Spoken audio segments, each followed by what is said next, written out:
Bonjour à tous, nous sommes ravis de vous retrouver ce soir sur le premier webinaire du cycle Focus sur l'actu, donc opération sur le capital. Ce soir, on va vous parler des missions afférentes aux valeurs mobilières ordinaires et la partie sur la contextualisation. Donc, au slide suivant, on va chacun se présenter.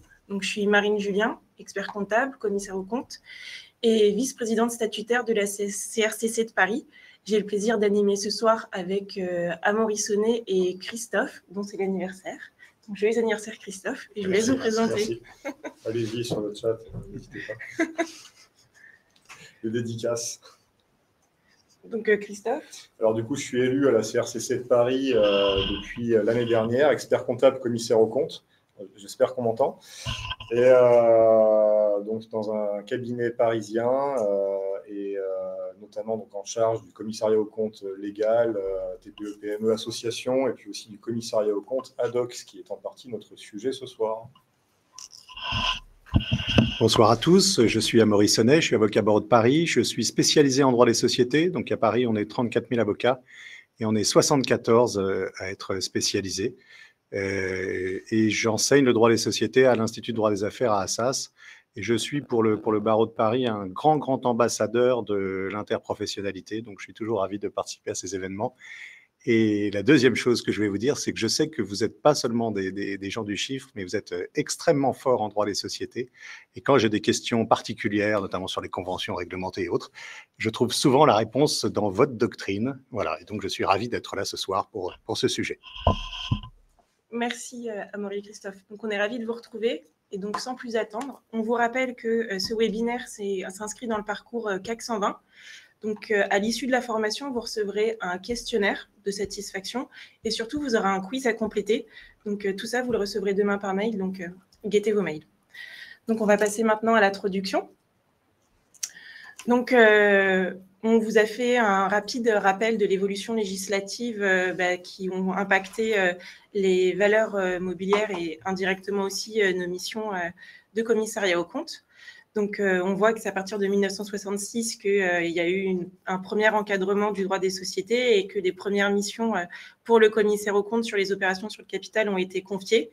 Et puis, des évolutions ont eu lieu en 83, en 2001, en 2003, jusqu'en 2019 avec la non moins célèbre loi Pacte, où avec le relèvement des seuils, du coup, de nouvelles missions qui sont dites ponctuelles nous ont été confiées.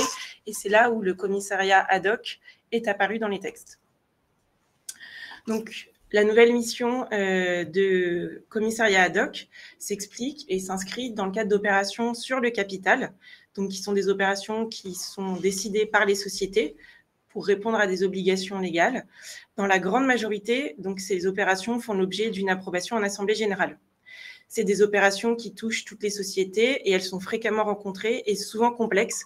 Donc, ça nécessite une attention particulière de notre part quand on intervient en qualité de CAC ad hoc ou de commissaire aux comptes classique sur ces opérations. Donc là, on vous le rappelle, le webinaire de ce soir et l'ensemble du cycle de webinaires va se concentrer sur le commissariat aux comptes ad hoc, donc les interventions ponctuelles. Donc, il y a certaines sociétés qui sont concernées par ces opérations. Vous les avez rappelées, c'est les sociétés par action et les SARL, le cas échéant. Donc, le CAC ad hoc, on vous l'a indiqué un peu plus tôt, c'est une mission qui est ponctuelle.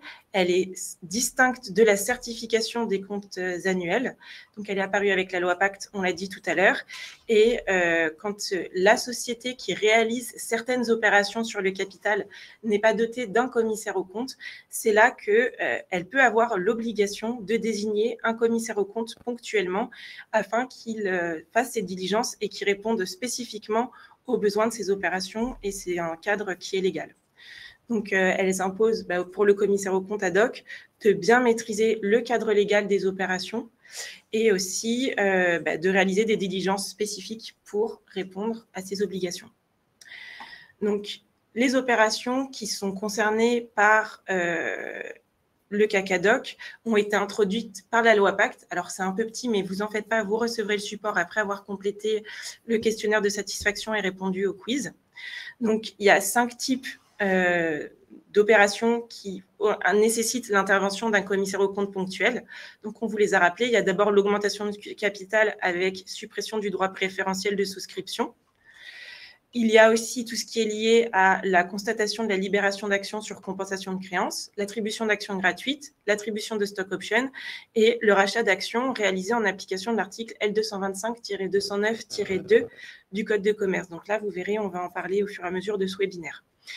Et l'objectif de la mission du CAC ad hoc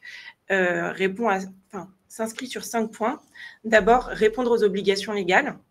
Ensuite, apporter une assurance indépendante sur ces opérations qui sont spécifiques. L'objectif, c'est de sécuriser l'information financière qui va être transmise aux associés, aux investisseurs ou aux tiers, dans un objectif de renforcer la transparence et la confiance des opérations sensibles et de garantir l'égalité de traitement et la qualité de l'information entre les associés au moment où ils prennent leurs décisions. Et donc, c'est important et on insiste sur le fait que pour les besoins de ces travaux, le CAC ad hoc va devoir utiliser les projets de documents juridiques qui sont mis à sa disposition par la société et notamment le rapport de la direction, donc qui est établi soit par le conseil d'administration, le directoire, le président ou le gérant en fonction de la forme de la société dans laquelle on est. On attire votre attention et il y a un certain nombre de points de vigilance qu'il faut avoir en tête au moment de la réalisation des diligences parce que réaliser ces missions, ça implique de procéder à une veille permanente de la législation parce qu'elle évolue fréquemment. Donc, en tant que CAC, il est vraiment important d'adopter les bons réflexes parce que c'est des opérations qui sont souvent réalisées dans l'urgence.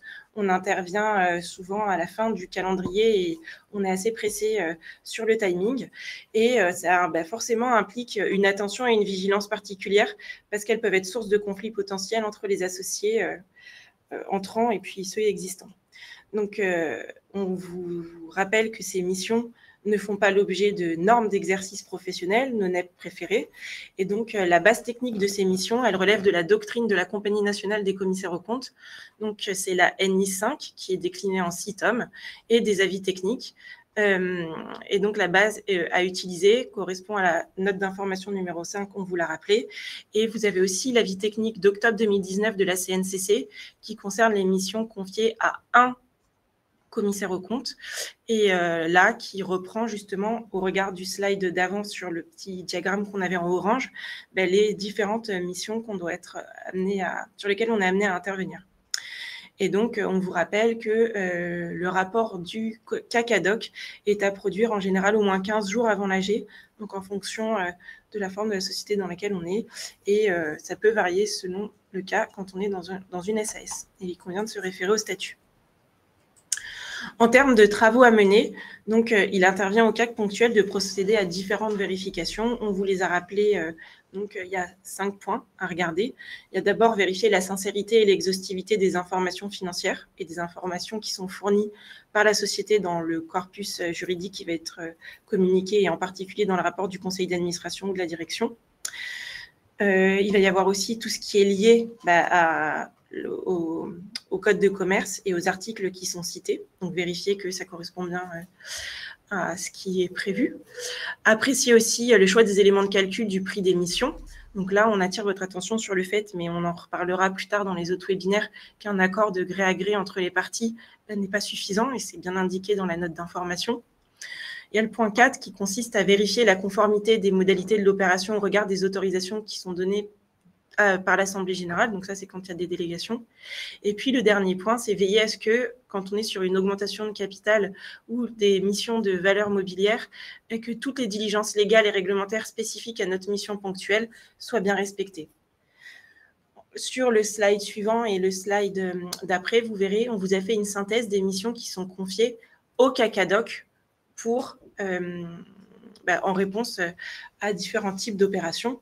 Donc, on ne va peut-être pas les redescendre parce que c'est assez contraignant et indigeste à lire ensemble. Et donc, vous aurez le support. Et on vous a donc bien repris à chaque fois le type d'opération. S'il y a un rapport à faire par le CAC ad hoc, sachant qu'on attire votre attention sur le fait que quand il y a une délégation qui est donnée, au moment de l'utilisation de la délégation, il n'y a pas de rapport complémentaire par le CAC ad hoc à émettre.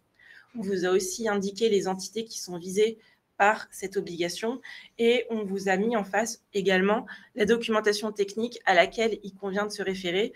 Donc, les notes d'information numéro 5 avec les différents tomes, bien sûr, surtout l'avis technique d'octobre 2019 et on vous a indiqué aussi les articles du Code de commerce auxquels il faut se référer.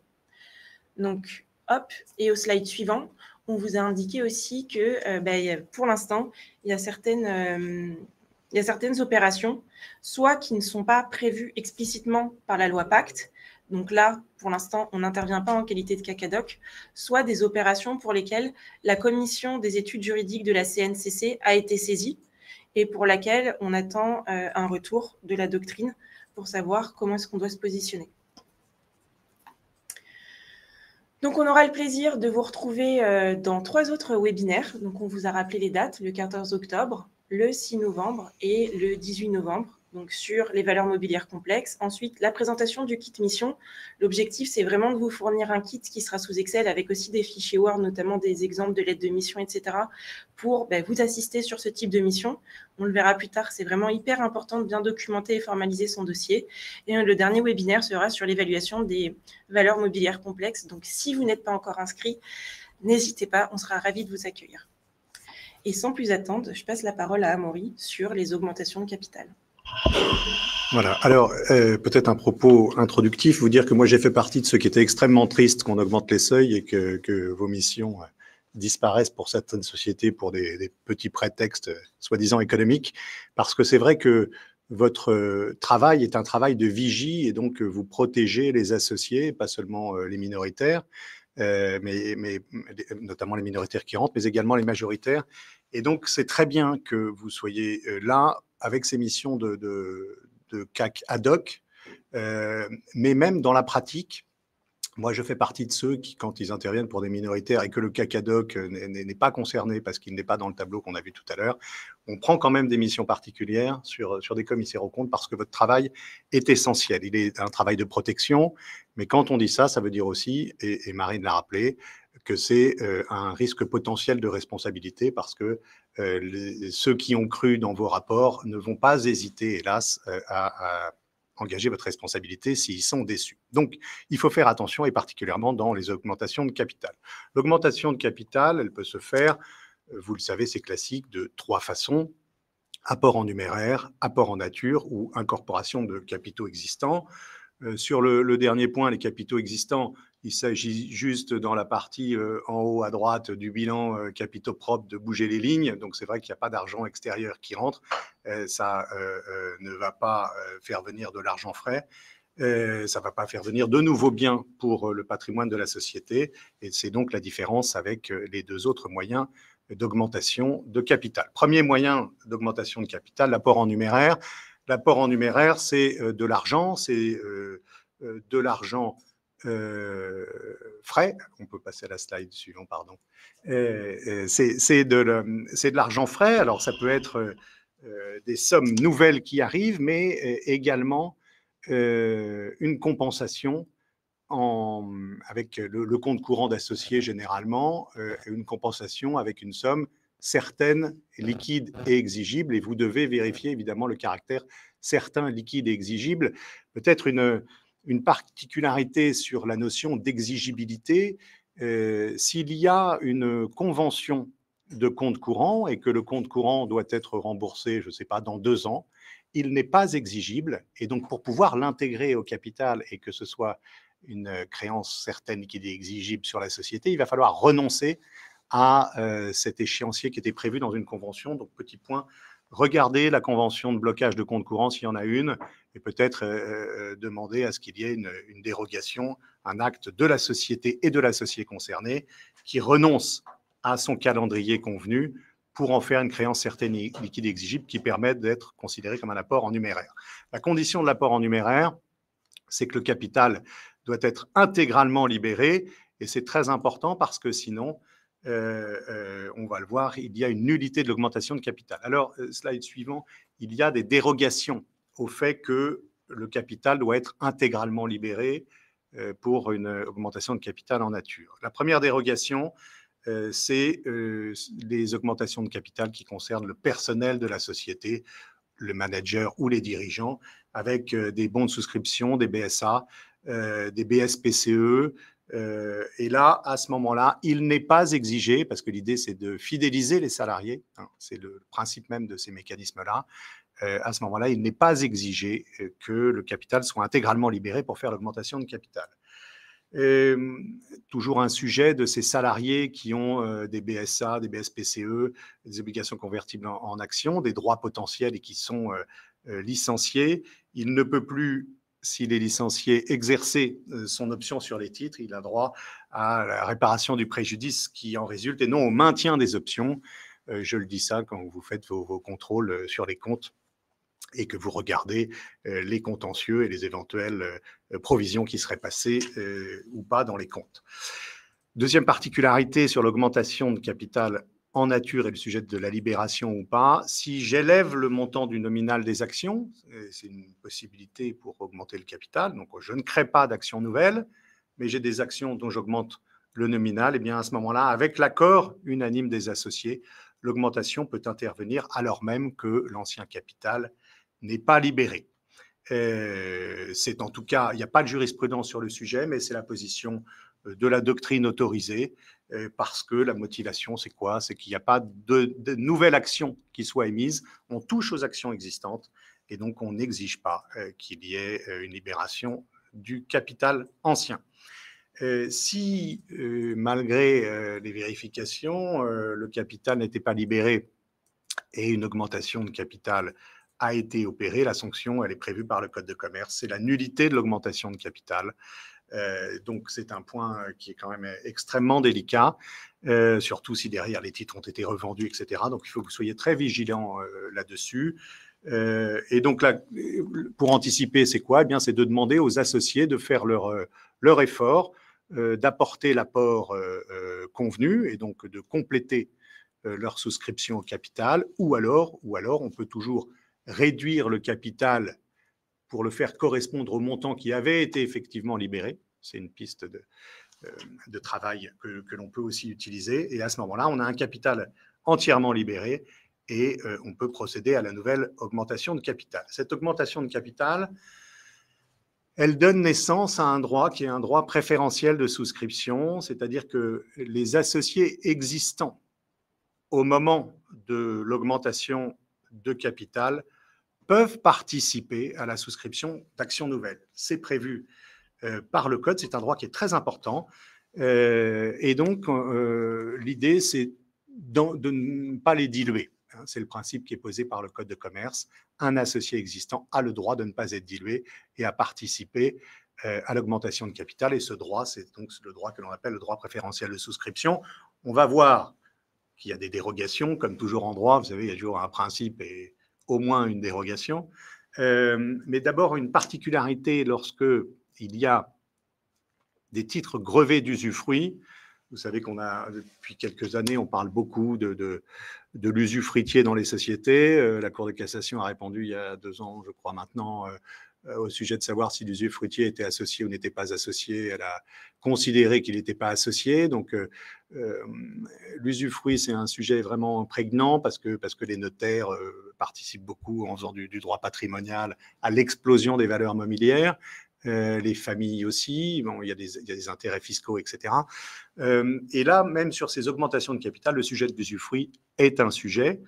La réponse, c'est que lorsque les titres existants sont grevés d'un usufruit, l'usufruitier et le nu propriétaire, s'ils ne se sont pas entendus sur les conditions d'exercice du DPS, à ce moment-là, le DPS appartient au nu propriétaire. Les titres nouveaux appartiennent au nu propriétaire pour la nue propriété et à l'usufruitier pour l'usufruit. Et si le nu propriétaire vend ses titres de souscription, l'usufruitier conserve son usufruit sur les sommes provenant de la cession. Donc ça, c'est vraiment des particularités et c'est la règle qui est posée par le Code de commerce. À défaut d'accord, vous savez que souvent en droit, notamment en droit des sociétés, il y a assez peu de dispositions. Si, en droit des sociétés, il y a beaucoup de dispositions d'ordre public, mais en droit des contrats, il y a assez peu de dispositions d'ordre public. Donc souvent, l'accord des parties permet d'aménager la règle du code de commerce. Que se passe-t-il? Donc, chaque associé existant a son droit de préférentiel de souscription. Et puis, parfois, comme on voit dans les opérations, il y a des rompus. Il peut y avoir aussi des rompus de DPS. Et un actionnaire peut se retrouver avec un nombre de DPS qui ne lui permet pas de souscrire à des actions entières dans l'augmentation de capital. Alors, qu'est-ce qu'il peut faire de ce droit? Eh bien, il peut le vendre. Et donc, il peut le vendre ou en acheter aussi pour en avoir assez pour participer à l'augmentation de capital. C'est cette cession, on va dire, d'une partie d'un droit potentiel qui permet de donner droit à des actions dans le capital social, elle est soumise à agrément. Donc, vous devez vérifier si l'agrément a été donné. Pourquoi? Parce que on va créer des actions nouvelles. Donc, c'est vrai que là, elles vont être données à un associé existant. Mais comme il peut les vendre après et faire intervenir des tiers, eh bien, on doit vérifier que les règles sur les transferts de titres qui sont prévus par les statuts ou par un pacte sont respectées sur les cessions de DPS. Par ailleurs, ce droit préférentiel de souscription, je vous ai dit que c'était un droit pour les actionnaires ou les associés existants, mais parfois, on peut le supprimer. Et quand il y a une suppression du DPS, eh bien, le commissaire aux comptes va devoir établir un rapport parce qu'on va priver un associé d'un de ses droits. La suppression du DPS, elle a lieu dans certaines opérations d'entrée des AGA, des actions gratuites, d'entrée de salariés au capital, ou alors sur décision de l'Assemblée générale. Et là, on va porter atteinte à un droit de l'associé. Donc, l'Assemblée générale peut prendre cette mesure, et pas à l'unanimité, et donc l'imposer à certains associés. Et donc là, évidemment, vous avez la nécessité d'établir un rapport parce qu'on va porter atteinte assez gravement au droit patrimonial d'un associé.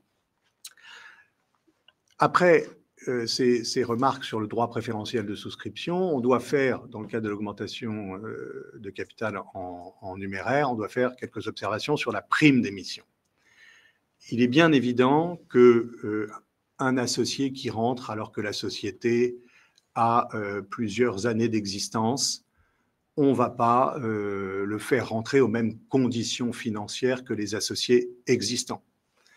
Pour autant, le capital, même si aujourd'hui on n'est plus obligé d'avoir un nominal, la pratique quand même montre que la plupart du temps, les sociétés ont conservé un capital avec un nominal. Et donc, si j'ai un nominal d'1 euro et que j'augmente le capital, je ne vais pas, si je donne 10%, eh bien, le nouvel entrant ne va pas mettre 10 euros ou 100 euros ou 1000 euros pour avoir les 10% du capital social. On va lui demander de participer à l'effort de guerre et de payer un peu plus son ticket d'entrée que le nominal. Et la différence entre le nominal et ce qu'on va lui demander, c'est la prime d'émission. Et là, la prime d'émission ou prime d'apport, elle permet de rétablir un équilibre entre les anciens qui étaient là à l'origine, qui ont cru dans la société, et ceux qui arrivent au fur et à mesure de la vie sociale. Le montant de cette prime, il est fixé en assemblée générale extraordinaire avec une possible délégation au conseil d'administration, au directoire ou évidemment au président SAS ou au gérant. Et il y a deux sujets sur cette prime d'émission pour lesquels vous devez être très, très attentif en tant que commissaire aux comptes et commissaire ad hoc. C'est le sujet d'une prime d'émission qui serait trop élevée ou trop basse. C'est-à-dire, peut-on faire une augmentation de capital avec une prime d'émission qui ne correspond pas à la valeur réelle de la société?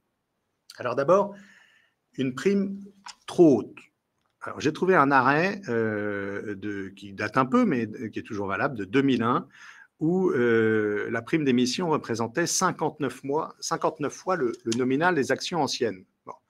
Ça a été validé par la Cour de cassation parce qu'il y avait des réserves, un chiffre d'affaires important et des stocks. Et c'est un arrêt Château-Giscourt. Alors pour ceux qui aiment le vin et particulièrement le Bordeaux, ils comprendront tout de suite pourquoi c'était 59 fois le nominal des actions anciennes. C'est un grand château de Bordeaux. Et donc ça a été validé par la Chambre commerciale de la Cour de cassation. Mais à l'inverse, une prime élevée a été refusée par un arrêt plus ancien de la Chambre commerciale de 1975, parce qu'en fait, il y avait une sorte de fraude. La prime d'émission aboutissait à dissuader les minoritaires d'exercer leur droit préférentiel de souscription. Et c'était 25 fois le nominal, alors que là, il n'y avait aucune justification, ni par les réserves, ni par le business plan de la société. Donc là, c'était de la fraude pour diluer en réalité ceux qui ne participent pas à l'augmentation de capital parce qu'en fait le prix qui leur est demandé ne correspond pas à la valeur. Et donc il faut que vous soyez particulièrement attentif à ça, à faire en sorte que la prime d'émission qui est demandée aux nouveaux entrants ou aux actionnaires existants qui doivent participer ou qui peuvent participer à l'augmentation de capital corresponde vraiment à la réalité de la valeur de la société. Ce d'autant plus qu'il y a des impacts fiscaux et des risques sur cette prime d'émission et les suites, puisque sur la plus-value ultérieure, il y a un effet mécanique de la fiscalité. Quand un associé reçoit un remboursement d'apport ou de prime d'émission, cela réduit le prix d'acquisition fiscale de ces titres, et donc la plus-value future en cas de cession est plus élevée. Et donc, si on a mal calculé au départ le montant, il y a des impacts fiscaux, et là, l'associé pourrait venir rechercher votre responsabilité en disant la prime d'émission était trop élevée. Et on a un peu de jurisprudence, hein, on a un arrêt de la Cour administrative d'appel de Paris du 15 décembre 2023, alors qui n'est pas sur la responsabilité du commissaire aux comptes, hein, mais qui est sur le principe de la conséquence d'une prime d'émission trop élevée. Cette prime d'émission, lorsqu'elle est remboursée à un associé personne physique, ça n'est pas considéré comme des revenus distribués, ça n'est pas imposable à l'impôt sur le revenu, parce que c'est considéré comme le remboursement de son apport. En revanche, si vous avez fait une augmentation de capital avec des capitaux propres, là, ce n'est pas de l'argent frais donné par l'associé, ce n'est pas lui qui l'a sorti de sa poche. Donc, quand vous allez lui rembourser ces titres qu'il a souscrits ou qu'on lui a donné par une augmentation de capital pris sur les capitaux propres, là, ce ne sera pas considéré comme un remboursement d'apport parce que précisément, il n'y avait pas d'apport de l'associé concerné. Il y a aussi un impact de la prime d'émission sur le report d'imposition de l'article que vous connaissez par cœur, 150 OB. La doctrine fiscale dans le BOFIP nous dit que le rachat par la société émettrice des titres reçus en rémunération de l'apport entraîne l'expiration du report d'imposition de la plus-value d'apport et par conséquent l'imposition immédiate de ces plus-values. Et c'est notamment le cas quand la société bénéficiaire de l'apport procède à un remboursement d'apport ou de prime d'émission. Donc ça, c'était l'hypothèse d'une prime d'émission trop élevée. Donc là, on voit bien l'idée, hein, c'est les anciens qui ont un peu une vision trop belle de leur société et qui veulent faire payer très cher ceux qui vont rentrer. Mais parfois, moi je l'ai vu, mais vous allez voir que je ne l'ai pas vu très longtemps et vous allez voir pourquoi, les associés existants veulent faire rentrer des nouveaux associés et donc vont sous-valoriser leur société. Et là, la tentation pour vous, c'est de dire, bah oui, le montant de la prime d'émission, un peu comme la responsabilité que vous avez quand on fait un apport en nature, vous devez dire, enfin le commissaire aux apports doit dire, ça vaut au moins ça. Bon.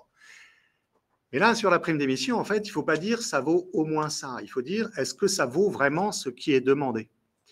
Et que se passe-t-il? Et est-ce qu'il y a un sujet si c'est une bonne affaire et que la prime d'émission est inférieure à la valeur réelle? Et là, en fait, pendant longtemps, je n'ai pas vu de danger. Et puis, sur une opération, elle était vraiment très, très, très basse, cette prime d'émission. Et là, ça m'a interloqué. Et donc, avec un fiscaliste, on a creusé la question. Et en fait, il y a plusieurs risques fiscaux. Il y a d'abord un risque dans les manpack quand celui qui va souscrire les titres nouveaux est salarié ou dirigeant de la société, parce que là, il y a un risque URSSAF et fiscal de requalification en salaire. Donc ça, vous le savez, je crois que vous allez avoir aussi une conférence sur les manpack. En ce moment, gros warning sur ces sujets-là. L'État cherche de l'argent et donc l'administration fiscale et l'URSSAF sont venus considérer que le cadeau qui était fait d'une prime d'émission trop faible, la différence entre ce qui avait effectivement été payé par le salarié qui avait ces nouveaux titres et la valeur réelle de la société devait être requalifiée en traitement et salaire. Donc là, je ne vous raconte pas les conséquences à la fois pour la société, évidemment, qui va devoir payer les cotisations. On va partir du principe que c'était du salaire net. Donc, il va falloir ajouter les cotisations sociales salariales, ajouter les cotisations sociales patronales, et puis on va redresser la société et le salarié ou le manager concerné. Donc là, généralement, ça fait extrêmement mal fiscalement et socialement. Donc, faites attention à ce risque-là, mais ce n'est pas le seul, en fait. Je redis que quand on a une prime d'émission qui est trop faible, ça veut dire qu'on va faire un cadeau à l'associé entrant ou l'associé existant qui prend les titres, les nouveaux titres attribués en contrepartie de l'augmentation de capital. Et en fait, il y a un risque qui est un risque de requalification en donation. Il y a un risque que l'administration fiscale vienne dire que le fait de faire rentrer un associé dans la société pour pas cher par rapport à la valeur réelle du titre, c'est un cadeau que lui fait la société. Et ce cadeau, la fiscalité du cadeau, c'est la fiscalité de la donation. Alors, là, il y a une petite parenthèse sur... parce que pendant longtemps, j'y ai pas cru, parce que je ne suis pas fiscaliste, je fais du droit des sociétés et du droit civil. Et vous savez qu'il y a une indépendance du droit fiscal. En droit civil, et en droit des obligations pures, les civilistes ont dit en fait, ce n'est pas possible qu'il y ait une donation parce que les dispositions du Code civil sur la donation ne concernent que des donations entre personnes physiques. Or là, l'opération concerne une personne morale, la société, qui fait un cadeau à un associé personne physique en lui donnant des titres sous-valorisés. Et donc, ça concerne une personne morale et une personne physique. Eh bien, ça, c'est vrai sur le plan du droit civil, du droit des donations, du droit des contrats, mais ce n'est pas vrai au plan fiscal. Le Conseil d'État, notamment dans un arrêt d'assemblée plénière, donc une des belles formations du Conseil d'État en 2018, a jugé qu'une personne morale pouvait être considérée comme faisant une donation, une libéralité à une personne physique. Position confirmée en 2020. Donc là, gros danger. Alors, le sujet va être, à ce moment-là, de vérifier est-ce que la société a voulu faire une libéralité, est-ce qu'elle avait l'intention libérale de faire un cadeau à celui qui rentre? Si la réponse, alors c'est vraiment des éléments de fait là-dessus, mais il faut que vous sachiez que si il y a des éléments sur une intention libérale, c'est-à-dire qu'il n'y a pas de contrepartie, le nouvel associé n'est pas très influent sur la place, va pas faire de la communication, ou si la société ne peut pas justifier qu'elle a une contrepartie sur ce cadeau, l'opération pourra être qualifiée en donation. Alors, comme il n'y a aucun lien juridique de parenté, évidemment, entre la société et l'associé, on est dans le haut des droits de donation, donc on doit être à 60 ou 70% de droits de donation, de la valeur du cadeau. donc de la valeur de la survalorisation de la prime d'émission. Ça peut aller très très vite et ça peut faire très très mal. Voilà un peu ce qu'on pouvait dire sur les apports en nature dans l'augmentation, les apports en numéraire, pardon, dans l'augmentation de capital. À côté de ça, il y a les apports en nature. Et là, c'est le champ des possibles. L'apport en nature, c'est qu'un associé va apporter un bien à la société. Et là, ça peut être, vous connaissez les qualifications des biens, ça peut être un bien meuble, ça peut être un bien immeuble, ça peut être un brevet, ça peut être un droit incorporel, ça peut être une marque, ça peut être même un droit au bail commercial de 9 ans renouvelable. On peut apporter n'importe quel bien en nature à une société. On peut apporter un usufruit, enfin voilà. Et donc là, il y a une vraie difficulté, évidemment, c'est d'évaluer cet élément-là. Donc moi, je suis toujours très, très impressionné quand je vois les rapports qui sont faits sur l'évaluation de cet apport en nature, parce que parfois, c'est extrêmement compliqué. Mais on en a besoin. Pourquoi ? Parce qu'on va donner des titres du capital à quelqu'un qui rentre. Et donc, vis-à-vis des associés existants, on a besoin d'être sûr que ce qu'on lui donne vaut ce qu'il apporte. Bon. Donc ça, c'est la première difficulté, évidemment, et particularité, c'est la valeur. La deuxième difficulté, c'est qu'est-ce que je peux donner contre cet apport en nature. Dans 90% des cas, je vais donner des titres. Je vais donner des actions ordinaires, bien sûr. Je vais parfois donner des actions de préférence. Donc là, il faudra voir avec un commissaire aux avantages particuliers. Mais à la limite, si je donne des actions, qu'elles soient ordinaires ou de préférence, je n'ai pas beaucoup de sujets. Ce n'est pas très nouveau. Hein. On voit ça tout le temps. Et il n'y a pas beaucoup de difficultés. Mais c'est poser la question de savoir si je pouvais donner autre chose contre cet apport en nature que des actions. Et notamment, est-ce que je pouvais donner des actions à bon de souscription d'actions, des APSA, ou même des obligations convertibles en actions, des OCA. Et là, le sujet a été traité récemment par la Cour de cassation en mars 2022, et on a un arrêt de la Cour de cassation qui a considéré qu'on pouvait effectivement remettre, en contrepartie d'un apport en nature, autre chose que des actions. Donc ça, c'était une solution heureuse de la Cour de cassation. Mais on s'est posé une autre question encore plus récemment. Est-ce que je peux donner en contrepartie d'un apport en nature des titres qui ne soient pas des titres en capital? Et par exemple, des bons de souscription d'actions, des BSA, non rattachés à une action, parce que dans le futur, peut-être qu'on va convertir ces BSA en actions, mais pour le moment, il n'y a pas d'action attachée au BSA. Et là, la Cour de cassation, encore plus récemment, donc 10 juillet 2024, a considéré qu'a priori, non, ça ne pouvait pas être un apport en capital. Elle a considéré que c'était plutôt une vente entre la société et l'associé. Donc, je ne peux pas donner de BSA contre un apport en nature. Enfin, troisième mode d'augmentation de capital, incorporation de réserves. Donc là, évidemment, hein, c'est la partie capitaux propres, en haut à droite du bilan. C'est des fonds qui appartiennent à l'entreprise. Je vais les intégrer au capital. Ça va servir à tous les associés, puisque généralement, je vais augmenter le nominal des actions existantes. Donc, tous ceux qui sont titulaires d'actions vont en profiter. Sur les réserves, toutes les réserves peuvent être incorporées.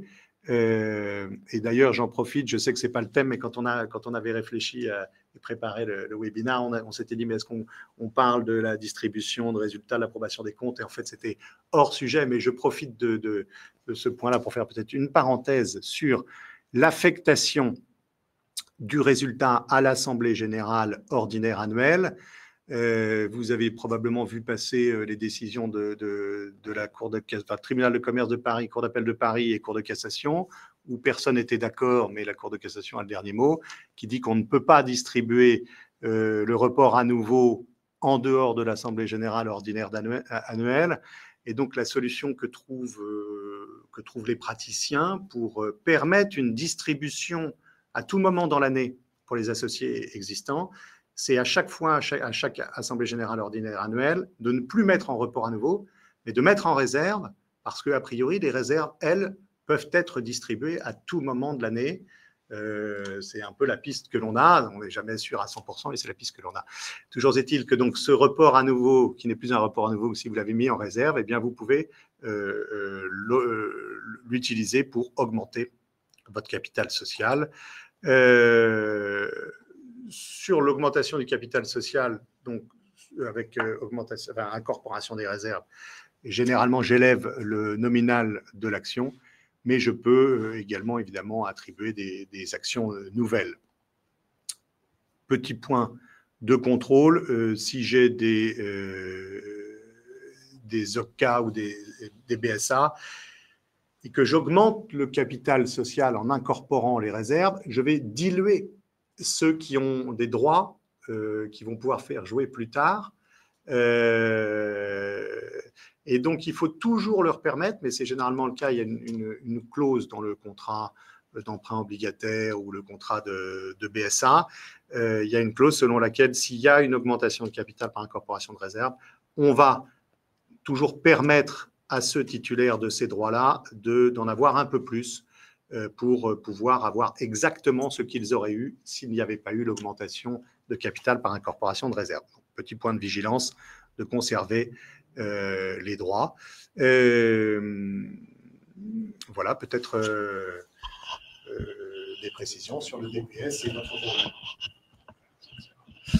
Oui, alors merci Amaury pour toutes ces précisions sur les augmentations de capital, les différentes augmentations.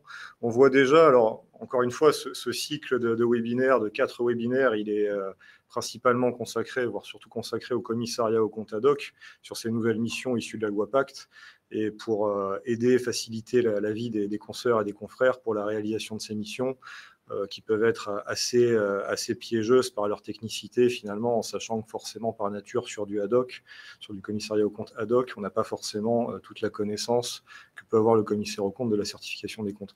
Donc là déjà par rapport à toutes les informations données par Amaury, on peut voir qu'il y a quand même pas mal de choses qui peuvent être assez techniques, assez piégeuses. Et là, justement, sur les prochaines slides, on part un peu sur une présentation des principales problématiques qu'on peut avoir sur les différentes missions du commissariat au compte ad hoc, toujours issues de cette loi Pacte. Alors, on avait évoqué tout à l'heure les différentes opérations, et là, on va les descendre un petit peu, même si, encore une fois, je fais référence au prochain webinaire 2 sur les valeurs mobilières complexes et webinaire 3, où il y aura une présentation plus détaillée avec un kit mission pour vous faciliter la vie sur ces missions. Alors là, si on reprend par exemple le cas de l'augmentation de capital avec suppression du droit préférentiel de souscription, alors qui peut concerner déjà des actions ordinaires, alors là, on souligne l'importance de l'intervention du commissaire aux comptes, même s'il n'y a pas de commissaire aux comptes qui est nommé dans la société. Donc là, on est sur du commissariat aux comptes ad hoc. Il y a une désignation qui est faite pour ça, via effectivement l'article 225-228. Et donc là, forcément, il y a une importance du commissaire aux comptes, parce qu'il va y avoir la problématique du respect des droits des actionnaires, l'égalité des actionnaires, avec justement la suppression du droit préférentiel de souscription, qui est forcément un élément à risque dont parlait Amaury, et potentiellement qui peut être conjugué à des éléments complexes, on va le voir après, mais les actions de préférence, les valeurs mobilières complexes dilutives, il y a quand même des choses à voir justement sur le respect de l'égalité des actionnaires et des différentes catégories d'actionnaires. Déjà, l'objectif par rapport à la mission ad hoc, par rapport à l'augmentation du capital avec suppression du droit préférentiel de souscription, alors on le dit, hein, là effectivement on reprend d'ailleurs une saine lecture, mais qui est assez lourde, ce sont les notes d'information, le fameux tome 5. Alors ça fait quand même quelques années maintenant, les commissaires aux comptes font pas mal de missions sur le commissariat aux comptes ad hoc, et effectivement je pense que pas mal ont planché sur ces fameuses notes d'information, et justement on va essayer de vous les synthétiser dans le cadre de ce kit mission qui est prévu. Et effectivement c'est assez intéressant, mais c'est assez lourd. Et donc là notamment par rapport à celle-là, dans la note d'information, on nous précise les objectifs, vérifier et certifier le respect des textes légaux et réglementaires, qui sont applicables à ces augmentations de capital en numéraire avec suppression du DPS. Et puis la sincérité des informations qui sont tirées des comptes utilisées pour l'évaluation notamment du prix d'émission, qui est quand même un élément fondateur. Et donner son avis, évidemment, sur les motifs de suppression du DPS, le choix des éléments de calcul du prix d'émission, le montant, et puis par rapport à tout ça, le prix d'émission, les capitaux propres, le nombre de titres qui vont être émis, l'incidence évidemment sur les détenteurs de titres, et aussi sur les détenteurs de valeurs mobilières dont parlait Amaury, et puis aussi sur la valeur boursière pour les sociétés qui sont cotées. Donc effectivement, ça fait quand même pas mal potentiellement d'enjeux et d'incidences avec le risque pour les actionnaires. C'est le défaut d'information qui peut être volontaire ou non. Il vaut mieux non que volontaire, il faut espérer, avec une prise de décision donc non éclairée pour les actionnaires, avec potentiellement une rupture de l'égalité, non étayée, non justifiée, et un non-respect de la réglementation sur des opérations à enjeu et potentiellement à risque, avec, on le verra tout à l'heure, des risques notamment civils. Alors, dans le cadre de cette mission, le rapport du CAC, le rapport du commissaire aux comptes ad hoc, qui va être destiné à l'Assemblée générale, qui elle-même va être chargée de décider ou d'autoriser l'opération, selon le rapport de l'organe compétent qui lui est fourni, donc du conseil d'administration, du président, qui inclut donc forcément un certain nombre d'éléments qui sont requis et que le commissaire aux comptes va devoir contrôler, avec aussi le texte des résolutions. Donc c'est encore un focus, un élément que précisait Marine tout à l'heure, c'est évidemment, sur ce type de mission, c'est très important d'avoir les éléments juridiques, le rapport de la gouvernance, le texte des résolutions, le protocole d'actionnaire s'il y en a un, les statuts évidemment, parce qu'il faut reconstituer un petit peu le dossier permanent, puisqu'on n'est pas commissaire aux comptes légal ou permanent, si je puis dire.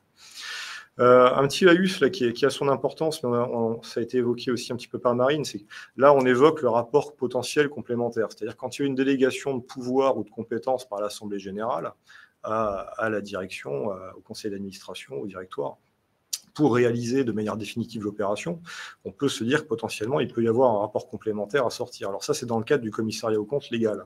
Dans le cadre du commissariat aux comptes ad hoc, alors je pense que c'est peut-être une volonté à la fois quand même de contrôle du législateur, mais aussi effectivement de simplification. Le rapport du commissaire aux comptes ad hoc, c'est juste au moment de l'organe délibérant, pas après. Donc on se positionne sur les décisions ou l'autorisation de l'organe délibérant au moment de l'AG de départ, si je puis dire. Donc là, effectivement, on est sur cette première opération. Après, on la duplique un petit peu, on la complique un petit peu pour vous montrer aussi la complexité de ce type d'opération. Là, par exemple, on évoque le fait que ces augmentations de capital avec suppression de DPS, elles peuvent concerner les salariés, par exemple, ou dirigeants adhérents d'un plan d'épargne entreprise. Alors effectivement, qu'est-ce que ça apporte comme complexité en plus ? Déjà, effectivement, la problématique des bénéficiaires qui sont prévus ou pas, le délai d'autorisation de l'Assemblée générale qui est particulier, selon s'il y a délégation de pouvoir ou de compétences, le délai de libération des titres pour les salariés, pour les dirigeants. Donc là, ce sont des critères qui doivent être en plus intégrés dans le cadre du rapport de l'organe de direction, fourni à l'Assemblée générale, et des informations que doit prendre en compte en plus à la fois le commissaire aux comptes et l'organe délibérant pour décider. Enfin, décider pour l'AG. Alors là-dessus, effectivement, on rappelle que le rapport complémentaire, encore une fois, on l'a dit, ça c'est plutôt dans le cadre du CAC légal. Et on fait quelques rappels là-dessus. Alors, on rappelle qu'il n'y a plus l'obligation triennale. Vous savez, l'Assemblée générale qui devait dispenser tous les 3 ans, voter, est-ce qu'on fait une augmentation de capital pour les salariés ou pas, ça n'existe plus. Maintenant, par contre, effectivement, l'obligation, c'est qu'à chaque fois qu'on fait une augmentation de capital en numéraire, on doit se poser la question, si j'ai des salariés, est-ce qu'on vote l'opération ou pas ? Seule exemption, en tout cas une exemption, c'est si jamais cette opération a déjà été votée par la société mère, par exemple. On est dans le périmètre, donc on n'a pas à le revoter. Et puis après, effectivement, on faisait un petit laïus aussi, toujours sur cette augmentation de capital avec suppression du DPS, qui est quand même une grosse partie sur ces problématiques de commissariat aux comptes ad hoc. Là, on faisait par exemple l'adhérent plan d'épargne entreprise, mais il y a aussi effectivement la problématique du stock option, par exemple, où là aussi, ça va concerner de l'actionnariat salarial, dirigeant, et donc le stock option avec des options de souscription ou d'achat d'actions. Et là, on voit bien qu'on a encore une problématique complémentaire, une complexité complémentaire, parce que là, il va falloir s'intéresser aux modalités des options, à l'exercice des options, au pourcentage maximal qu'il peut y avoir de détention pour les dirigeants, pour les salariés, l'analyse du règlement du plan pour les bénéficiaires potentiels, et puis la clause de conservation et de revente potentielle par rapport aux dirigeants ou par rapport à certains salariés cadres. Donc là, encore de la complexité supplémentaire qui vient. Mais néanmoins, il ne faut pas fuir ces missions. Hein, mais... Alors, l'autre point qu'on avait évoqué, une autre mission du commissariat aux comptes ad hoc, qui revient quand même régulièrement, alors c'est le certificat du dépositaire. On est sur l'augmentation de capital avec libération par compensation de créances qui a été évoqué par Amaury. Alors, il y a deux choses. Il y a la certification de l'arrêté de compte qui correspond à la créance déjà. Bon, voilà, concrètement, est-ce que la créance est correctement évaluée? Et puis, il y a le certificat du dépositaire. Alors, on le rappelle que l'arrêté de compte, il est émis par la direction, la gouvernance. S'il y a un commissaire aux comptes légal, potentiellement, il peut réaliser la certification de l'arrêté de compte. Alors, il va voilà, forcément, comme il est commissaire aux comptes, bon, il connaît les process comptables, il voit justement le fait que les flux comptables sont corrects dans ce compte de créance ou dans les différents comptes s'il y a différents créanciers, et que tout ça est correctement évalué et surtout liquide et exigible. Alors là, ce qui nous intéresse plus, c'est le commissariat aux comptes pur ad hoc, où là, lui, il peut être concerné juste par le certificat du dépositaire. Le certificat du dépositaire, donc c'est juste s'assurer que la libération par compensation de créances est correcte. Donc on va s'intéresser à l'existence et la matérialité des bulletins de souscription qui mentionnent bien justement les bénéficiaires et qui mentionnent bien effectivement le fait qu'on est bien sur des créances. La constatation du coup aussi de la matérialité des fonds déposés, donc quelque part l'exigibilité, la liquidité de cette créance et avec la constatation comptable que cette créance elle est transférée bien en capital. Alors après, je relisais le rapport ce matin dans l'avis technique octobre 2019. Quand on lit le rapport justement sur cette libération par compensation de créances, dans le rapport, il est précisé que pour le commissaire aux comptes ad hoc qui fait le certificat du dépositaire, il n'a pas forcément à s'intéresser à l'évaluation de la créance. Alors, j'avoue que quand je le fais, je suis plus serein quand même si je m'intéresse un peu à l'évaluation de la créance, regarder un peu ce qu'il y a dedans et si c'est correct. Et il y a quelques entretiens aussi avec la direction, ça peut être pas mal. Et bon, après, si on intervient après un confrère qui a lui-même fait la certification de l'arrêté de compte, a priori, on est un peu plus tranquille quand même. Donc là, on était effectivement sur cette libération par compensation de créances. Une autre mission du commissariat aux comptes ad hoc, ce sont les attributions gratuites d'actions, alors existantes ou à émettre. Donc là, on est sur des attributions gratuites. Donc effectivement, pour l'actionnariat salarié principalement. Alors là-dessus, c'est pareil, il y a une suppression du droit préférentiel de souscription de facto avec des bénéficiaires potentiellement nominatifs ou par catégorie. Donc là, forcément, encore une fois, l'intervention du commissaire aux comptes ad hoc est importante pour le respect des droits des actionnaires. Alors l'objectif, contrôler la correcte information des actionnaires pour cette opération lors de l'organe délibérant qui est chargé de la décider ou l'autoriser, selon les textes légaux et réglementaires, et aussi avoir les informations significatives qui permettent d'appréhender au mieux l'opération, selon les informations qui sont dans ce rapport de l'organe compétent, encore une fois, l'organe de direction. Donc, on précise que voilà, il faut analyser au mieux ce rapport de l'organe compétent avec le texte des résolutions, ce qui nous permet effectivement le contrôle du respect des textes légaux et réglementaires, en sachant que sur ce type d'opération, généralement, il y a effectivement un délai d'autorisation particulier à respecter pour l'organe compétent s'il y a délégation. Il y a le fameux délai d'acquisition et de conservation, les fameux 2 ans maximum, 1 an de délai d'acquisition. Voilà, faut contrôler que ces obligations légales et réglementaires sont respectées.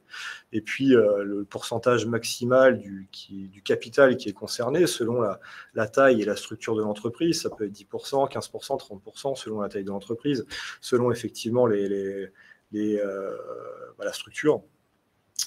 Donc il y a quand même effectivement pas mal de points à prendre en compte. Je vois aussi les conditions de conservation des titres pour certains cadres dirigeants. Alors on rappelle que ce contrôle est d'autant plus important que là le DPS est quand même supprimé de plein droit, donc effectivement c'est quand même une situation à risque. Et justement le risque c'est que les actionnaires ne décident pas en connaissance de cause en ayant toutes les informations à la fois légales, réglementaires et significatives par rapport à l'opération. Alors, je vois un petit laïus effectivement en bas à droite de la slide. Ah oui, bon, ça c'est un petit une petite dédicace pour plus tard, on voit que les actions, potentiellement, ça peut concerner des actions existantes, et dans ces cas-là, elles sont rachetées par la société, et après, elles vont être données ou attribuées à des actionnaires ou futurs actionnaires salariés. Alors, selon l'article L225-209-2, qui est justement un cadre particulier des missions ad hoc, auxquelles on peut être confronté régulièrement aussi, et on verra, on en parle après par la suite. Donc là, on est plus sur le cadre rachat d'actions.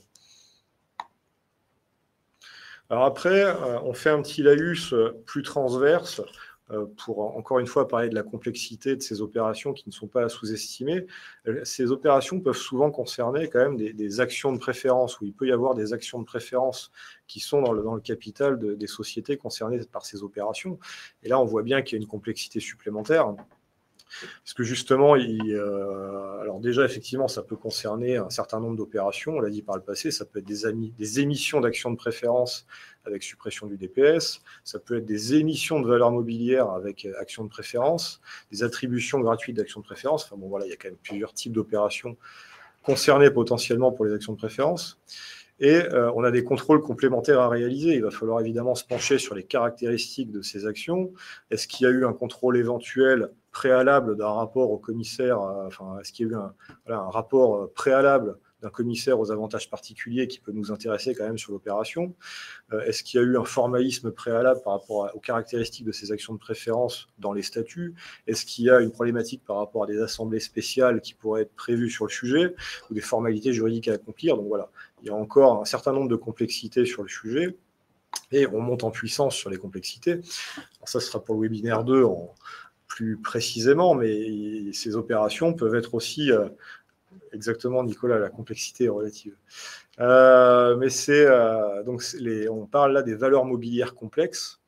Alors, ça peut être des actions avec bon de souscription d'actions, des obligations avec bon de souscription d'actions. Bon, on voit que selon l'option et le titre primaire ou secondaire, il peut y avoir une notion dilutive sur le capital. Donc, c'est pareil. Ces opérations, ces titres sont à prendre en compte déjà, quelque part, comme le disait tout à l'heure Amaury, pour la protection de ces détenteurs de valeurs mobilières dans le cadre d'une augmentation de capital, mais aussi si ces titres concernent directement l'augmentation de capital, évidemment, il va falloir s'intéresser à la nature de ces titres, le titre primaire, le titre secondaire, l'option en question, potentiellement les modalités de réalisation de l'option, la libération du capital qui est attachée potentiellement à ces options de souscription. Donc il y a quand même effectivement pas mal de sujets, avec là toujours ce risque de défaut d'information des actionnaires existants. Alors ça, ce sera encore une fois à suivre plus en détail dans le cadre du webinaire 2 et dans le cadre du webinaire 3, encore une fois, hein, si vous êtes inscrit à ce webinaire 1, insistez à mon avis parce que les 4 webinaires sont vraiment complémentaires. Alors je vois qu'il y a des questions, on y répondra peut-être à la fin en redescendant le chat. Et ensuite, on est sur le sujet de la réduction du capital. Je crois que je repasse la parole à Amaury. Oui, effectivement. Après l'augmentation de capital, vous allez intervenir dans l'autre type d'opérations sur le capital qui sont les réductions de capital. Il y a plusieurs motifs qui vont entraîner une réduction du capital, ou bien la société a des pertes, ou bien elle veut distribuer ses actifs aux associés, ou bien elle rachète ses titres pour les annuler tout de suite et ça réduit le capital. Le principe de la réduction de capital, c'est qu'en fait, il y a une égalité des associés ou des actionnaires. Et vous êtes là pour faire en sorte que l'égalité soit respectée, les droits de tous les associés soient respectés. Et donc, le principe, c'est qu'on ne va pas pouvoir privilégier un associé ou un actionnaire en réduisant le capital et en lui donnant à lui et à lui seul une partie des actifs de la société. Ça, c'est la première règle que vous devez toujours avoir à l'esprit. Et donc, si je réduis le capital, eh bien, normalement, on va le voir, je dois proposer à tous les associés de bénéficier de cette réduction de capital. Alors, donc, la première motivation d'une réduction de capital, c'est les pertes. On peut passer à la slide suivante, c'est l'assainissement financier. Lorsque la société a utilisé toutes ses réserves et a des pertes et qu'elle a un capital suffisant, eh bien, on peut réduire ce capital social pour absorber les pertes. Première étape d'un coup d'accordéon. Il peut y avoir derrière une augmentation de capital, mais pas nécessairement.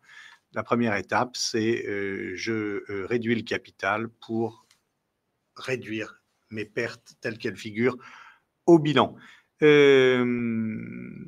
La particularité, la réduction de capital ne peut pas être affectée à un compte de provision dédié à la compensation des pertes dans le compte résultat de l'exercice, parce que ça permettrait de maquiller en fait les pertes de l'entreprise et on aurait des comptes qui donc ne permettent pas de donner une image fidèle de la situation financière.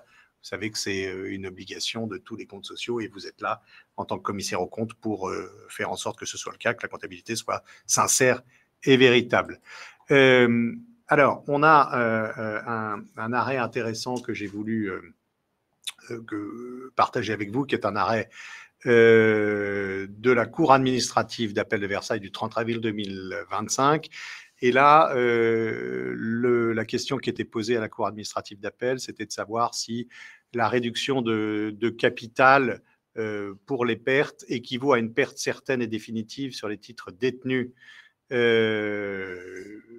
pour la société mère, sur les titres détenus de sa filiale qui a réduit son capital social, et si elle pouvait la traduire en une moins-value éligible à la déduction fiscale. Et c'était une opération transfrontalière d'une société française qui avait une filiale belge qui allait pas bien. Et la réponse de la Cour administrative d'appel de Versailles, elle juge que si je réduis le capital social, si ma filiale réduit son capital social, eh bien, ça ne joue pas sur la valeur de mes titres là-haut, parce que la perte n'est ni certaine ni définitive, et donc refuse la déductibilité de la diminution de la perte.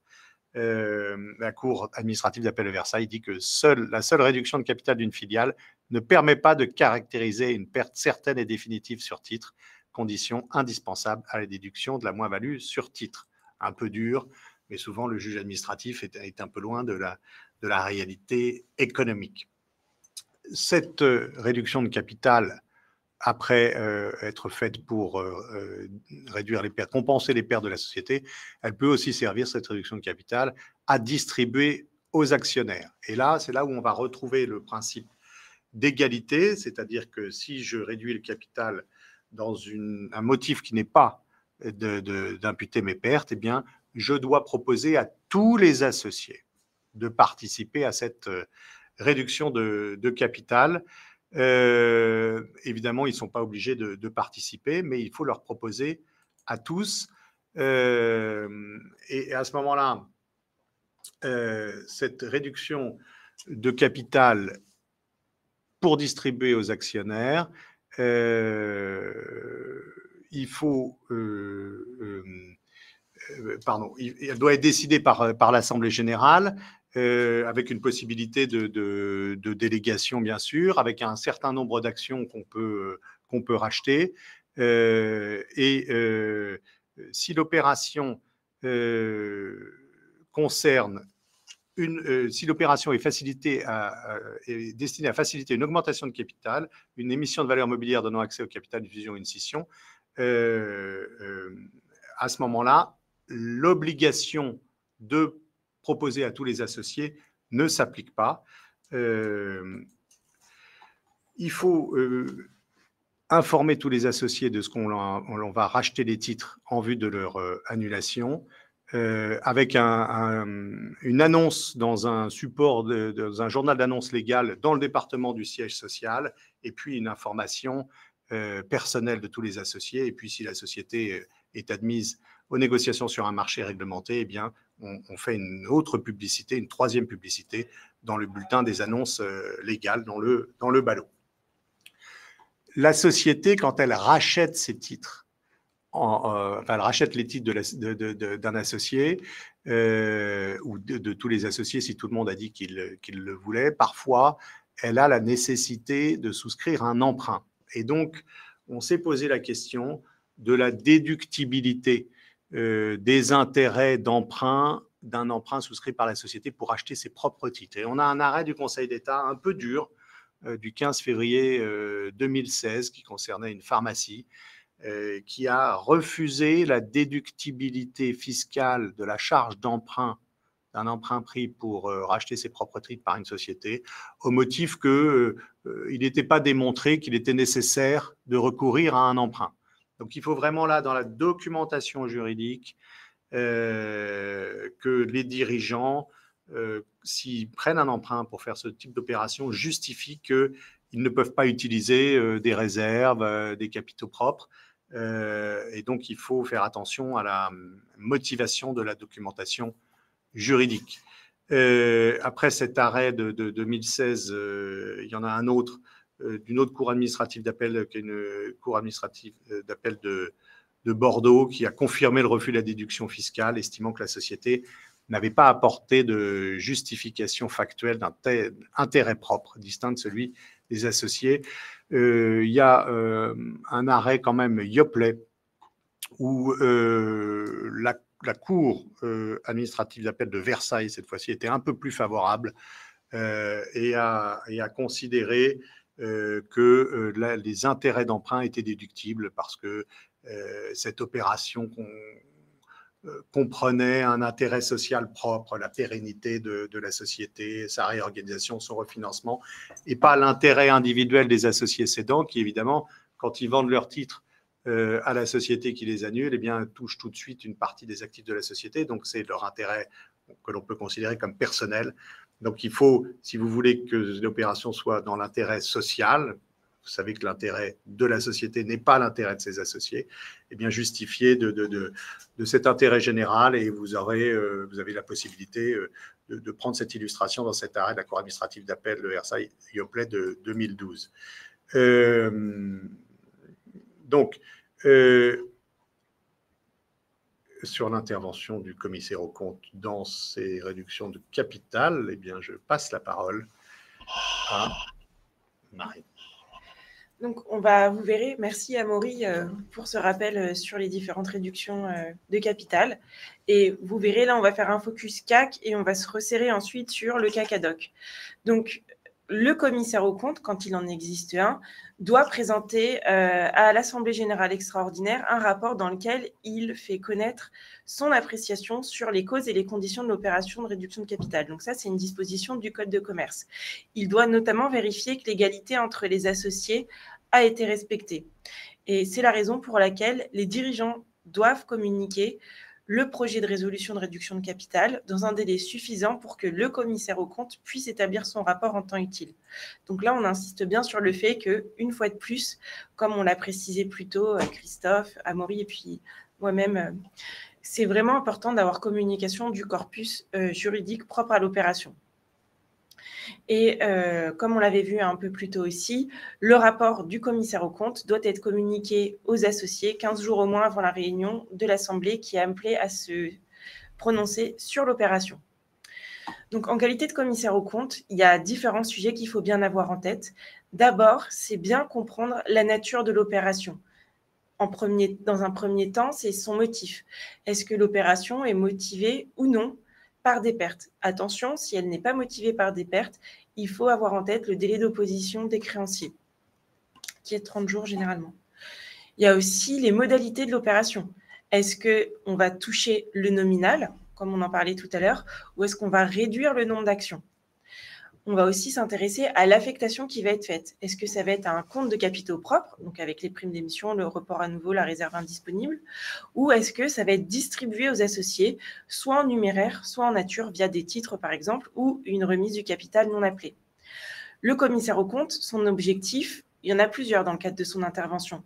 Il y a d'abord éviter le risque de rupture de l'égalité entre les associés. Ça, c'est le principal risque et c'est sur quoi il faut vraiment se prémunir.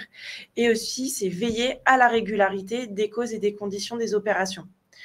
On attire votre attention aussi sur le fait que, sauf si l'opération s'inscrit dans le cadre d'un coup d'accordéon, autrement, le capital ne peut pas être ramené en dessous des seuils légaux ou réglementaires. Donc là, on vous renvoie sur la note d'information numéro 5 et en particulier le premier tome. Là, vous voyez, on vous a fait un tableau de synthèse avec les différents articles du Code de commerce qui prévoient l'intervention du commissaire aux comptes dans le cadre d'un rachat d'actions ordinaires dans le cadre de sociétés dont les titres ne sont pas cotés.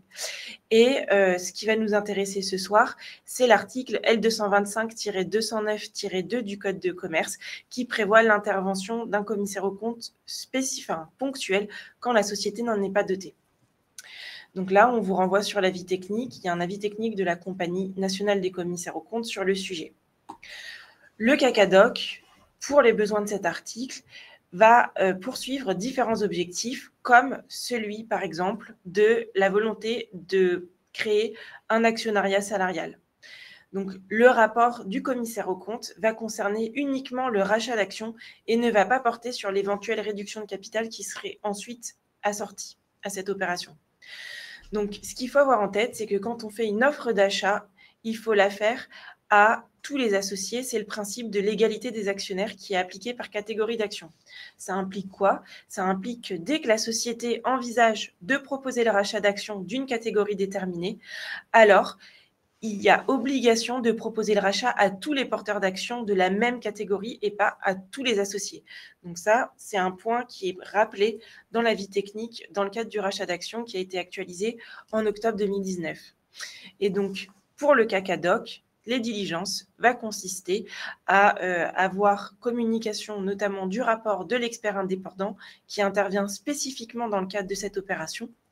Et donc, pour le CAC, une de ces diligences va consister à apprécier le prix de rachat et savoir s'il se situe entre la valeur maximale et la valeur minimale qui est mentionnée dans le rapport de l'expert indépendant. Là-dessus, je repasse la parole à Amaury sur tout ce qui est lié à la protection des créanciers et au respect du délai légal. Et là, on va retrouver un fantasme juridique, vous savez, celui qui consiste à dire que le capital social, c'est le gage des créanciers. Bon. C'est la position juridique du droit français. J'ai toujours considéré qu'à partir du moment où cet élément en haut à droite du bilan, de toute façon, les sommes, elles passent de l'autre côté du bilan et elles servent à financer l'activité, etc. Ce gage, il est très, très illusoire. Reste que c'est quand même la théorie du droit français. Et donc, si je réduis ce capital social, évidemment, je réduis mécaniquement la protection et je réduis le gage des créanciers, la protection des créanciers. Donc, ces derniers vont avoir des droits dans la réduction du capital, mais ces droits vont dépendre selon que la réduction de capital est motivée par des pertes ou non motivée par des pertes. Si la réduction de capital est motivée par des pertes, le créancier n'a rien à dire. Il ne peut pas s'opposer à cette réduction de capital qui est justifiée totalement par l'intérêt social. En revanche, si la réduction de capital social n'est pas motivée par des pertes, à ce moment-là, on porte effectivement atteinte dans les faits au gage des créanciers en réduisant le gage des créanciers. Et à ce moment-là, le droit leur offre un droit d'opposition. Ce droit d'opposition, pour tous les créanciers dont la créance est née antérieurement à la date du dépôt au greffe du procès-verbal de la délibération de l'Assemblée générale, donc ça c'est la naissance de la créance, ils peuvent faire opposition par assignation, donc c'est un acte d'huissier de justice, de commissaire de justice, dans les 20 jours à compter du dépôt pour les SA et les SAS et 30 jours pour les SARL dans donc du dépôt de ce procès-verbal d'Assemblée générale. Alors, le délai, il est extrêmement court parce que l'idée, c'est de ne pas bloquer la vie sociale. Et comment je le sais? Eh bien, en fait, moi, les hypothèses où j'ai vu des droits d'opposition, c'était surtout les URSSAF et l'administration fiscale qui faisaient opposition parce que eux, ils ont des alertes sur Infogreffe et toutes les bases de données sur toutes les sociétés. Et donc, ils regardent à chaque fois que ce procès-verbal de réduction de capital non motivé par les pertes est déposé au greffe et est publié, boum, eux, ils le savent. Mais ça veut dire que les créanciers devraient tous s'inscrire pour suivre leurs cocontractants et leur patrimoine. Donc, à ce moment-là, le créancier peut bloquer la réduction de capital, il saisit le tribunal par voie d'assignation, et là, le tribunal de commerce doit d'abord vérifier la réalité de sa créance, le fait qu'elle est antérieure, et il a plusieurs possibilités, le tribunal de commerce, ou bien il ordonne la constitution de garantie, Donc, il dit vous donnez une caution bancaire au fisc, à l'URSSAF, à n'importe quel créancier. Donc, une garantie. Ou alors rejeter l'opposition, évidemment, si elle n'est pas fondée, si la société, s'il n'y a pas de risque que la créance soit payée. Ou alors, le tribunal peut ordonner le remboursement de la créance tout de suite, ce qui va mettre encore plus en difficulté la société, évidemment. Mais donc, il y a une certaine marge de manœuvre et c'est des débats assez durs, assez âpres devant le tribunal de commerce. L'avantage, si on arrive à aller jusqu'au bout, parce que là, tant que le délai d'opposition de 20 ou 30 jours n'est pas arrivé à son terme, évidemment, l'opération est suspendue. C'est une sorte de condition suspensive et elle ne prend effet qu'à l'expiration de ce délai-là. Le gros avantage, si l'opération donc va jusqu'au bout, c'est que j'ai distribué des actifs aux associés, que j'ai enrichis, premier avantage. Et deuxième avantage, puisque je réduis le capital, j'augmente le pourcentage dans le capital des associés restants, et donc je les ai enrichis en pourcentage de détention. Donc c'est un double effet favorable. Il y a aussi un intérêt fiscal, évidemment, de cette réduction de capital par distribution d'actifs, on est dans cette hypothèse-là, c'est que ça n'est pas considéré comme la distribution d'un dividende, ça n'est pas considéré, pardon, c'est considéré comme, ou bien c'est un remboursement d'apport, et à ce moment-là, il n'y a pas de fiscalité, ou alors c'est un remboursement de dividende à la flat tax. Alors, il y avait eu un sujet pour les vieux que je suis autour de la table, et peut-être y en a-t-il qui nous écoutent, c'est qu'à un moment, ce n'était pas la même fiscalité, le rachat de titres et la réduction, ce n'était pas la même fiscalité que la distribution de dividendes. C'était plus défavorable. Bon, mais tout ça a été unifié et donc maintenant c'est considéré sur la partie supérieure à l'apport comme un dividende, et aujourd'hui c'est quand même ce qu'il y a de plus favorable fiscalement. Mais c'est là où il faut que vous fassiez attention, c'est ce que je disais tout à l'heure, je redis le propos parce que là il retombe juste à ce stade-là de notre entretien, notre exposé, c'est que si les titres que l'on rachète et que l'on annule avaient été abondés par une incorporation de réserve, là, ce n'était pas un apport de l'associé qui voit ses titres rachetés et remboursés. Et donc, ça n'est pas un remboursement d'apport, et donc on sera taxé dès le premier euro de rachat et d'annulation de l'action et de sa participation au capital. Donc, cette pratique, aujourd'hui, on la voit beaucoup, évidemment, en pratique, parce que ça permet de faire sortir des associés sans que les associés restants mettent la main à la poche, puisque ce n'est pas eux qui rachètent les titres, c'est la société qui finance la sortie d'associés. Et comme on la voit beaucoup et qu'elle porte atteinte aux droits des créanciers, eh bien, elle est fortement réglementée. Donc, c'est limité, évidemment, en montant, c'est-à-dire 5% du capital si c'est pour distribuer aux actionnaires restants, 10% si le rachat poursuit un autre objectif, et sinon, dans un an après le rachat, il faut annuler les titres. Ça, vous devez vérifier aussi. Et puis déclaration à l'AMF à la fin de la 7e journée boursière, et puis surtout une communication sur ce rachat avec une obligation du règlement de l'Union européenne qui est voilà, sur les sociétés européennes, évidemment. On va passer aux opérations de LBO. Amaury, on vous laisse la main. Il nous laisse 10 minutes.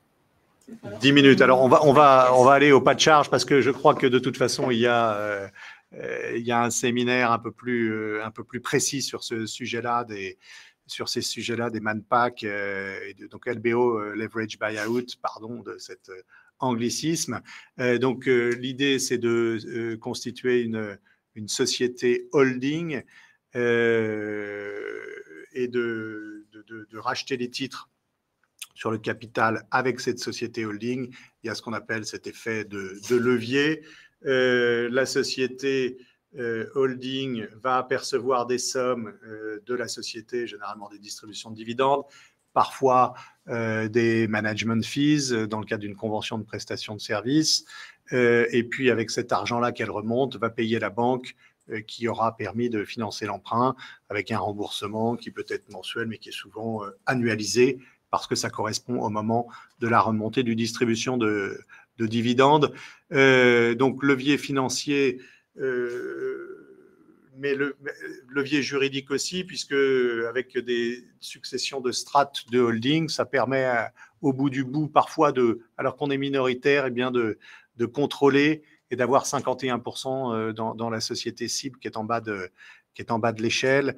Il faut, sur le levier juridique, je voudrais quand même faire un point. Vous savez que la Cour de cassation a considéré, un point de précision sur les conventions de prestation de services, a considéré que le mandat social ne pouvait pas être rémunéré autrement que dans le mandat social, et donc les conventions de management fees et de prestation de services ne peuvent pas servir à remplacer le mandat social, sinon elles sont nulles pour ex-absence de cause. La notion de cause a été supprimée en 2016, mais on a toujours la même idée. Et donc, il faut que vous regardiez les conventions qui permettent la remontée de dividendes pour voir si elles sont totalement régulières. Levier fiscal, évidemment, puisque aujourd'hui, on est dans un régime presque un paradis fiscal. On ne sait pas combien de temps ça va durer, mais c'est quand même, quand on regarde ce qu'il y a au plan européen, moi, c'est ce que je dis à mes clients, la France, c'est plutôt quand même pas mal. Et on a le régime mère-fille, qui fait que on est très peu taxé sur les remontées de dividendes. Et puis, il y a les possibilités aussi d'intégration fiscale qui permet de faire les plus et les moins dans un ensemble, qui font que ces opérations sont très utilisées aujourd'hui. Elles sont très utilisées aujourd'hui couplées avec la notion de manpack, où je vais faire en tant que management package, je vais faire rentrer les managers de la société existante ou des nouveaux qui rachètent. Et donc là, c'est très, très utilisé, mais on est dans des difficultés qui sont à la fois juridiques, fiscales et sociales. Difficultés juridiques, généralement, les managers, c'est toujours un peu compliqué de les avoir dans le capital d'une société, donc on va les loger à part dans une manco, ce qui permet de traiter plus facilement les conséquences d'un licenciement et autres, puisqu'on les traite dans une société à part où ils sont tout seuls, qui sont parfois des sociétés à capital variable aussi. Donc, mais difficultés juridiques du manpack, difficultés fiscales et sociales, puisque je le disais tout à l'heure, il y a une très grosse charge de l'administration fiscale et des URSSAF qui considèrent que les opérations sur le capital, quand ces managers arrivent avec un golden hello où on leur donne des titres en dessous de la valeur, eh bien, c'est un peu comme si on leur donnait du salaire. Donc voilà, donc attention à ça, aux valorisations, à la motivation que l'on met. Si on dit je te donne des actions où tu peux participer au schéma parce que tu travailles dur pour la société, ça c'est sûr qu'on va se faire redresser fiscalement en traitement et salaire, et socialement avec des redressements URSSAF. Mais je crois que vous aurez donc ce séminaire complet un peu plus tard.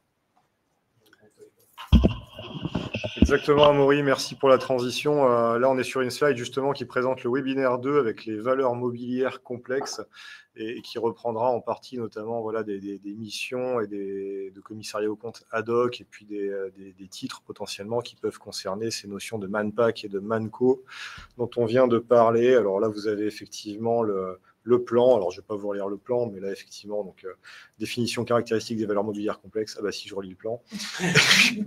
Et puis, effectivement, bon, voilà, vous voyez après les différentes caractéristiques et analyses de ces valeurs mobilières complexes, et on pourra faire des laïus là-dessus sur les missions de commissariat aux comptes ad hoc. Et on passe maintenant au point de vigilance spécifique qu'il faut avoir en tête donc, sur nos missions de CAC ad hoc. Donc, avec Christophe, on a réfléchi aux différents points d'attention qu'il fallait avoir en tête. Il y a d'abord tout ce qui va être lié à l'indépendance et au conflit d'intérêts. Donc, au moment où on nous propose la mission, il faut vraiment prendre le temps et le soin de compléter un questionnaire d'acceptation. Vous verrez, vous le retrouverez dans le kit, on vous a proposé un exemple. Et dans le cas où potentiellement c'est limite, faire une approche risque-sauvegarde, impérativement, il faut la mettre en place pour voir si on accepte ou non la mission. Donc, ça nécessite vraiment de bien évaluer tous les risques de conflit qui existent avant d'accepter la mission. Ensuite, on a une obligation d'information. Donc, il faut qu'on vérifie que les informations qui sont fournies sont suffisantes, exactes et qu'elles sont bien complètes. ça implique pour nous, parce que dans nos diligences, on a l'obligation de le faire, de contrôler que les informations qui sont prévues par les textes légaux et réglementaires sont bien fournies aux associés, parce que l'objectif, c'est que les associés puissent se prononcer en connaissance de cause sur les opérations. Donc, en tant que CACADOC, ça rejoint un peu l'idée du questionnaire d'acceptation, c'est qu'il faut qu'on vérifie en termes de compétences qu'on a bien les compétences spécifiques pour réaliser ces opérations, parce qu'il y a certaines opérations qui sont complexes et qui nécessitent d'avoir des connaissances spécifiques. Et ça nécessite aussi de connaître et de maîtriser les textes propres à ces opérations sur le capital. Potentiellement, on peut avoir recours à un expert. Et en général, les avocats sont aussi une source de sérénité, normalement, sur ces opérations. Ce qu'il faut avoir en tête aussi, c'est que le secret professionnel, on y est soumis. On a communication d'informations sensibles, donc il faut y faire attention. Et puis, il faut aussi qu'on veille à protéger les données et les informations qui sont recueillies dans le cadre de nos diligences, mais ça, c'est comme d'hab, j'ai envie de vous dire. Et donc, il y a des risques spécifiques qui sont propres à ces missions et qui sont accrus, d'autant plus si les opérations sont complexes ou si le périmètre des travaux est mal défini. On a identifié 4 grandes catégories de risques. La première catégorie, c'est les risques qui sont liés à la complexité technique, parce qu'il peut y avoir des mécanismes financiers et ou juridiques qui peuvent être complexes. Donc vraiment, ça implique de disposer de compétences et d'expertise suffisantes pour analyser ces opérations. La deuxième grande catégorie de risque, c'est l'insuffisance d'informations et de documentation. Comme l'a dit Christophe tout à l'heure, quand on est CAC ponctuel, CAC ad hoc, on intervient pour les besoins spécifiques de l'opération. On n'a pas la même connaissance que si on était le CAC légal. Dans le cadre de la certification des comptes, on n'a pas de mission permanente. Donc, dans le cadre de la collecte documentaire, et vous verrez dans le kit mission, on va vous proposer des exemples de liste de documents à utiliser selon le type de mission, on va aller recueillir et collecter les différentes informations, les différents documents dont on a besoin pour se faire notre base de connaissances et créer notre historique sur l'entité. Parce que c'est très important d'avoir en tête les différents faits pour appréhender le risque d'erreur derrière sur la situation de la société. Donc, ça nécessite d'avoir des dossiers complets qui soient suffisamment documentés. Donc, il y a une importance dans la formalisation des travaux. Et puis, il y a des diligences à respecter qui sont spécifiques sur ces opérations sur le capital qu'on doit mener. La troisième catégorie, c'est les risques de contestation par les tiers de la validité de l'opération ou de la sincérité du rapport. Donc là, c'est vraiment très important de veiller au respect de l'égalité entre les associés et aussi de veiller au respect des droits des tiers, notamment en termes d'information, de transparence, parce qu'il y a la possibilité aussi pour eux d'avoir des recours contre nous. Donc, il faut aussi vérifier que le rapport du CAC ad hoc est clair sur le périmètre de notre mission et les limites de la mission. Et enfin, il y a un risque qui est lié au délai. Ça, c'est la quatrième catégorie, parce qu'on sait des missions qui sont ponctuelles, qui sont soumises souvent à des échéances qui sont très courtes. On est pressurisé et pressé comme des citrons. Donc, il faut savoir résister et puis savoir travailler rapidement, efficacement, en ayant bien balisé tous les risques et en ayant identifié tous les points d'attention auxquels il fallait qu'on fasse, qu'on accorde une attention particulière dans le cadre de nos diligences. En termes de responsabilité, Christophe. Merci Marine. Du coup, effectivement, par rapport à tout ce que vient de dire Marine, on fait le lien avec les responsabilités. C'est sûr que quand il y a une problématique de défaut, d'insuffisance d'information vis-à-vis des actionnaires, une négligence par rapport à nos diligences, par rapport à l'analyse du rapport de l'organe de direction et une décision prise par les actionnaires sans avoir toutes les informations. Et potentiellement, il y a l'activation de la responsabilité civile avec le lien entre effectivement la faute et le dommage subi. On a potentiellement aussi des problématiques de responsabilité pénale, alors par rapport à des textes potentiellement légaux et réglementaires, notamment en lien avec la suppression du DPS, la problématique de libération des actions en numéraire ou libération intégrale du capital antérieurement justement souscrit, ou des problématiques de violation du secret professionnel, non-révélation de ces délictures. Enfin, on retrouve effectivement les sujets qui nous concernent en termes de responsabilité pénale de manière plus globale par rapport à notre profession. Et puis, évidemment, on a la problématique de la responsabilité disciplinaire si toutes les diligences n'ont pas été réalisées. Et là, donc, on reprend un petit tableau synthétique sur les différents risques avec l'indépendance, le conflit d'intérêts, avec évidemment un questionnaire d'acceptation relatif à notre métier, que ce soit la certification des comptes ou le commissariat aux comptes ad hoc. La problématique, en sachant que ce sont des missions à enjeu, donc avec le risque de litige entre les actionnaires, donc le risque d'annulation ou de nullité de l'opération, qui peut quand même poser certains problèmes en termes de responsabilité civile notamment. On a ce risque effectivement parce qu'on arrive sur l'entité, on n'a pas la connaissance du commissaire aux comptes historiques, donc il y a une prise de connaissance efficiente à faire de l'entité. Et puis, on l'a évoqué, la responsabilité civile, pénale, disciplinaire, classique, inhérente à notre activité. Et notamment, effectivement, j'insiste sur la responsabilité civile par rapport aux diligences qui nous incombent pour que les actionnaires aient vraiment toutes les informations significatives leur permettant de prendre leurs décisions. Ah, je vois que c'est le moment des questions-réponses. Alors, on a dépassé de 2 minutes. Est-ce que, effectivement, on continue un petit peu? Alors, je vois qu'on avait des questions qui ne sont pas évidentes. Je crois qu'on a un auditoire de qualité.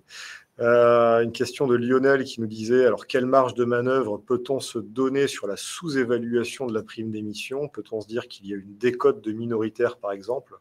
Alors, ça rejoint ce que tu disais, Amaury, tout à l'heure sur potentiellement le fait qu'initialement, on considérait qu'il n'y avait pas forcément trop de problèmes sur la sous-évaluation, c'était plus une problématique de surévaluation. Alors, est-ce qu'il y a un usage particulier par rapport à ça? Alors, effectivement, alors, on sait que la minorité permet de défalquer, mais on ne peut pas rajouter des strates de minorité, illiquidité, inaliénabilité pour dire c'est 30 plus 30 plus 30 et arriver à rien. Généralement, la décote de minorité, c'est 10, 20, 30 maximum. Mais vous ne pouvez savoir qu'il y a une minorité que s'il y a une suppression du droit préférentiel de souscription, parce que sinon, vous ne savez pas qui va souscrire. Et peut-être que le majoritaire va souscrire aussi. Et donc, il n'y a à ce moment-là pas d'évidence qu'il y aura une décote de minorité. Donc, c'est toujours un peu dangereux. Voilà, je suis désolé de ne pas avoir de réponse certaine. Mais Et pour compléter ce que dit Amaury, il y a la jurisprudence qui s'est positionnée. Vous avez aussi différents groupes de travail et d'associations comme la SFEV qui a écrit des ouvrages sur tout ce qui est lié aux décotes. Donc, il ne faut pas hésiter à les consulter et à vous aider là-dessus, sachant que il y a aussi une partie du jugement professionnel, forcément, qui est mobilisée dans ce contexte. Ensuite, on a une question de Jana. Donc là, je pense que, vu qu'on va devoir aller fouiller dans la doctrine, que ça fera l'objet d'une réponse dans le cadre du webinaire 3, si vous en êtes d'accord. Donc comme ça, à 4 minutes près, on tient le timing. On vous remercie en tout cas pour l'attention que vous nous avez accordée. On a été ravis de préparer et d'animer ce webinaire. Et puis, n'oubliez pas le quiz et le questionnaire de satisfaction. Et d'ici là, on vous souhaite une bonne soirée et on vous dit à bientôt. Merci à vous. Merci. Merci à vous. Bonne soirée. Au revoir.